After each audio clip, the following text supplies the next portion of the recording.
The video is provided in my individual capacity to benefit students of concerned subject.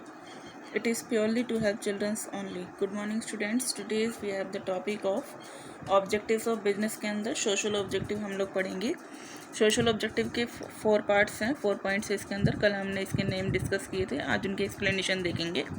तो first main social objective होता है किसी भी business का high quality goods at reasonable price. Means कि उन्हें अच्छी क्वालिटी का गुड्स जो है वो रीज़नेबल प्राइस पे, फेयर प्राइसेस पे मार्केट में अवेलेबल कराना है. फेयर प्राइसेस का मतलब होता है कि आप उस पर सफिशिएंट प्रॉफिट लें, बहुत ज़्यादा मैक्सिमम प्रॉफिट लेने की आप उस पर कोशिश ना करें. हाई प्रॉफिटियरिंग की अगर आप इच्छा रखेंगे तो वो गुड्स आप जो है अच्छी क्वालिटी का गुड्स मीन्स लोगों को फेयर प्राइस पे अवेलेबल नहीं करा पाएंगे और डेट इज़ नॉट और उससे आपको सोशल ऑब्जेक्टिव भी कंप्लीट नहीं होगा मैक्सिमम प्रॉफिट अर्न करने से. तो फेयर प्राइस कहने का मतलब यहाँ पर सिर्फ इतना है कि आपका जो कंसंट्रेशन रहना चाहिए किसी भी बिजनेसमैन का, वो किस पर फोकस करना चाहिए, उसको सफिशिएंट प्रॉफिट वाले कंसेप्ट पर फोकस करना चाहिए. तो इसमें थोड़ा सा एक बार देख लेते हैं, कुछ भी ऐसा स्पेशल समझने वाला नहीं है. The first social objective of business is to provide better quality product at reasonable price and is proper quantity. Reasonable price पर हम उन्हें क्या प्रोवाइड कराएं, अच्छी क्वालिटी के गुड्स प्रोवाइड कराएं, पहली बात. और दूसरी बात, इन प्रॉपर क्वांटिटी में. उसकी क्वांटिटी भी कैसी होनी चाहिए, प्रॉपर होनी चाहिए. यानी कि ऐसा ना हो कि हमने गुड्स तो जो है बहुत अच्छी क्वालिटी का दे दिया, प्राइस भी हमने फेयर चार्ज किया, लेकिन हमने उसकी क्वांटिटी कम कर दी है. तो क्वांटिटी प्रॉपर होनी चाहिए ऑन कॉन्टीन्यूस बेसिस, और वो भी हमें रेगुलरली प्रोवाइड करनी चाहिए. ऐसा भी नहीं होना चाहिए कि हमने 1 मंथ तो क्वालिटी बहुत अच्छी रखी, नेक्स्ट मंथ जब लोगों को ट्रस्ट हो गया तो हमने क्वालिटी अपनी क्या कर दी, डाउन कर दी. To require goods in proper quantity to the consumer. Consumer को जिस क्वांटिटी में गुड्स की रिक्वायरमेंट है उसी क्वांटिटी में कंटिन्यूस बेसिस पर रीजनेबल प्राइस पर हमें अच्छी क्वालिटी का गुड्स क्या कराना चाहिए, अवेलेबल कराना चाहिए. That is the main social responsibility of any businessman. किसी भी बिजनेसमैन की सबसे पहली सोशल ऑब्जेक्टिव उसका बनता है कि वो जो भी गुड्स अवेलेबल करा रहा है वो बिल्कुल फेयर प्राइसेस पर उनको कॉन्टीन्यूसली अवेलेबल कराए. राइट. तो ये था हमारा फर्स्ट ऑब्जेक्टिव. सेकंड पर आते हैं. Second objective is contribution to community development. Means किसी भी बिजनेसमैन को जिस भी कम्युनिटी में वो रह रहा है, ऐसा नहीं कि उसे पूरे इंडिया का देखना है, पूरे इंडिया के बारे में सोचना है. तो वही आपकी पैट्रियटशिप होती है, वही आपकी देशभक्ति होती है कि आप जहाँ वर्क कर रहे हैं उस कम्युनिटी के बारे में आप सोचें, वहाँ के लोगों के लिए आप थोड़ा सा सोचें, वहाँ पर कंट्रीब्यूट करें एटलीस्ट. और कंट्रीब्यूशन किस तरीके से करना है, business should contribute something to the society. उसे अपनी सोसाइटी में थोड़ा सा कंट्रीब्यूट करना है. Where it is establish and operated, वो जहाँ भी इस्टेब्लिश है उसके आसपास सोसाइटी में जो भी वहाँ पे लाइब्रेरी हो सकती हैं, डिस्पेंसरीज हो सकती हैं, क्लिनिक्स हो सकते हैं, हॉस्पिटल्स हैं, एजुकेशनल इंस्टीट्यूशंस हैं. तो इस तरीके से वहाँ पर उन्हें क्या करना चाहिए, कुछ टेम्पल्स वगैरह हैं तो वहाँ पर उन्हें थोड़ा सा डोनेट करना चाहिए, जिससे कि वहाँ के लोगों को लगे कि हाँ पर्टिकुलर ये बिजनेसमैन जो है या फिर ये जो पर्टिकुलर इंडस्ट्रीज़ हैं ये यहाँ पर हमारे डेवलपमेंट के लिए हमारा क्या दे रही है, हमारी हेल्प कर रही है, हमारा साथ दे रही है. तो इससे क्या होता है, इन सब से होता कुछ नहीं है, सिर्फ हमारी जो गुडविल है मार्केट में, हमारी गुडविल अच्छी होती है, हमारी प्रेस्टीज अच्छी होती है, हमारी इमेज अच्छी होती है मार्केट में लोगों की नज़रों में. और जब हमारी ये सारी चीज़ें इंक्रीज़ होती हैं तो कहीं ना कहीं इसका इफ़ेक्ट हमारे किस पर पड़ता है, डिमांड एंड सप्लाई पर पड़ता है. मार्केट में हमारी गुड्स की डिमांड इंक्रीज़ होने लगती है.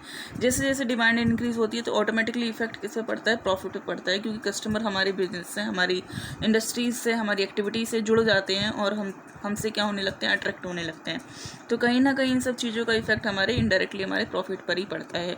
तो ऑब्वियसली प्रॉफिट से हम क्या करते हैं, कम्युनिटी में कंट्रीब्यूशन करते हैं, और कंट्रीब्यूशन करने से ही हमें और ज़्यादा प्रॉफिट अर्न होता है. तो ये दोनों चीज़ें एक दूसरे से चलती हैं. प्रॉफिट होगा तो कंट्रीब्यूशन कर पाएंगे, कंट्रीब्यूशन करेंगे तो मोर प्रॉफिट अर्न कर पाएंगे.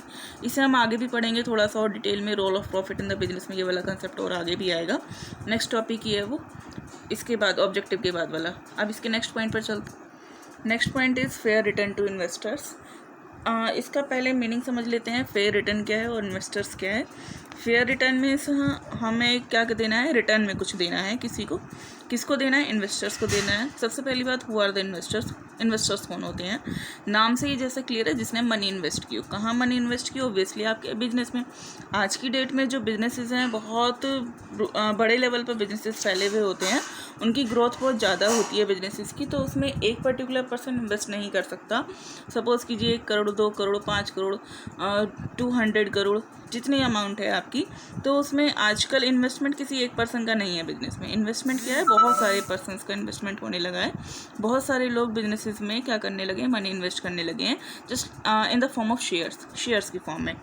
तो होता क्या है कि जितने भी लोगों ने हमारे बिजनेस में मनी इन्वेस्ट की है, वो सब क्या है, हमारे इन्वेस्टर्स हैं। They are called the share holders. वो हमारे शेयर होल्डर्स हैं। अब हमें क्या देना होता है, उन्हें बदले में इन्वेस्टर्स को कुछ ना कुछ पेमेंट करना होता है। जैसे एम्प्लॉयज़ हमारी कंपनी में वर्क करते हैं तो उन्हें सैलरी देते हैं, वर्कर्स वर्क करते हैं तो उन्हें वेजेस देते हैं। ऐसे इन्वेस्टर ने मनी इन्वेस्ट किए हमारी कंपनी में, तो हमें उन्हें क्या देना होगा, बदले में रिटर्न देनी होती है, कुछ पैसे देने होते हैं। उस रिटर्न का नाम होता है डिविडेंड। क्या बोलते हैं उसको, डिविडेंड बोलते हैं।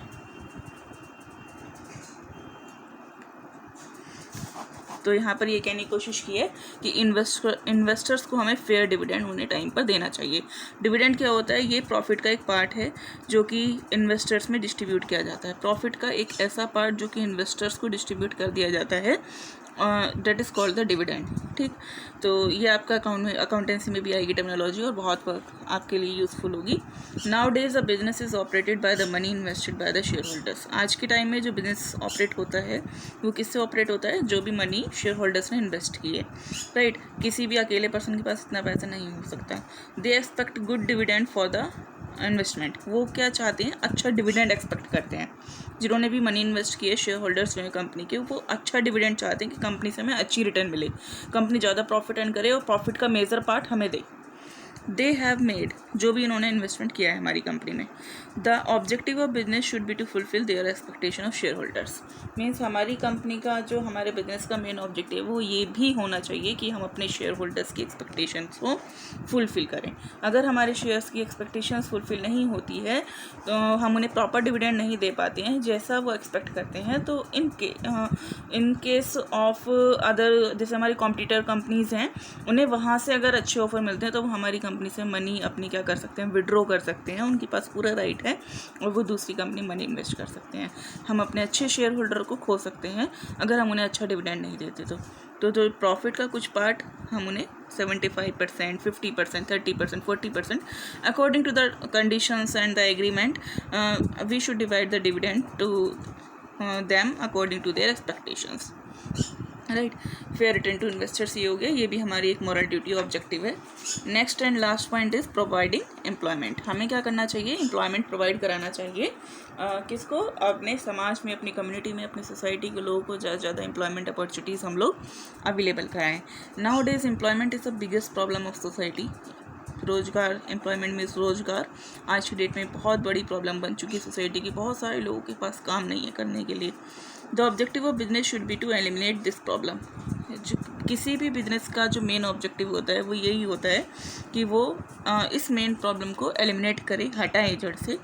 क्योंकि एक्चुअली में मेन प्रॉब्लम क्या है कि आज की डेट में मोस्टली लोग जॉब करना चाहते हैं, कोई बिजनेस नहीं करना चाहते, क्योंकि बिजनेस में क्या होता है, रिस्क भी होता है, जबकि एम्प्लॉयमेंट में रिस्क नहीं है, no risk at all, no capital भी नहीं चाहिए।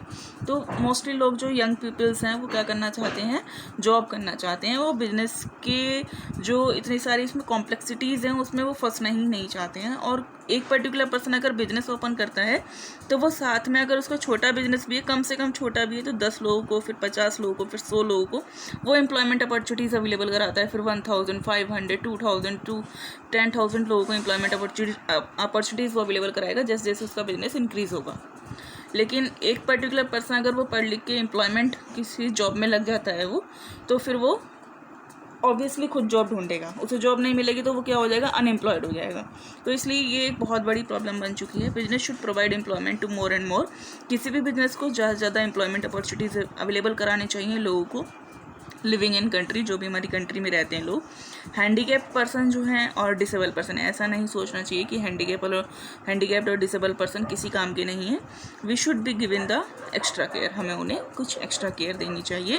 उन लोगों के लिए हमें एक्स्ट्रा सीट्स अपनी कंपनी में, अपने बिजनेस में रिजर्व रखनी चाहिए। ये भी हमारी एक सोसाइटी का, समाज सेवा का पार्ट हो सकता है और इससे हमारे बिजनेस का जो सोशल ऑब्जेक्टिव्स हैं वो कंप्लीट हो सकते हैं, जिसका इन सब का एक तरीके से देखा जाए तो डायरेक्ट इफेक्ट हमारे प्रॉफिट पर ही पड़ेगा। चाहे हम अच्छी क्वालिटी के गुड्स अवेलेबल करा करा रहे हैं तो लोगों में ट्रस्ट इंक्रीज़ होगा, हम कम्युनिटी के डेवलपमेंट के लिए काम कर रहे हैं तो लोग हमारे साथ जुड़ेंगे। इन्वेस्टर्स को फेयर रिटर्न अवेलेबल करा रहे हैं तो इन्वेस्टर्स हमारी कंपनी में ज़्यादा मनी इन्वेस्ट करना चाहेंगे। ऑब्वियसली हमारी ग्रोथ होगी, हम प्रॉफिट अर्न करेंगे, लोगों को ज़्यादा एम्प्लॉयमेंट अपॉर्चुनिटीज़ अवेलेबल कराएंगे तो लोगों में हमारा ट्रस्ट इंक्रीज़ होगा।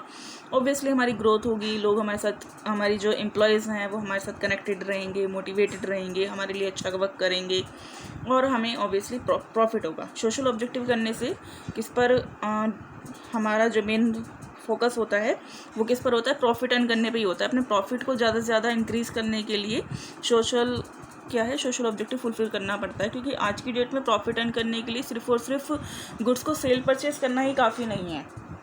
हमें कुछ एक्स्ट्रा टेक्निक्स मार्केट में रह कर के, कंपटीशन में रह कर के एक्स्ट्रा टेक्निक्स फॉलो करनी पड़ती हैं जिससे कि लोग हमारे साथ जुड़ें और हमसे अट्रैक्ट हों।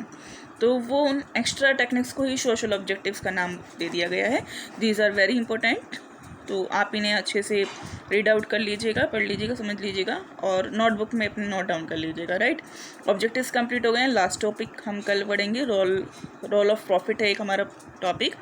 तो प्रॉफिट के क्या क्या रोल होते हैं बिजनेस में, that is the last topic of first chapter. उसके बाद मैं आपको उस लास्ट चैप्टर के नोट्स प्रोवाइड कराऊंगी, देन उसके बाद से आप खुद प्रिपेयर करेंगे अपने नोट्स।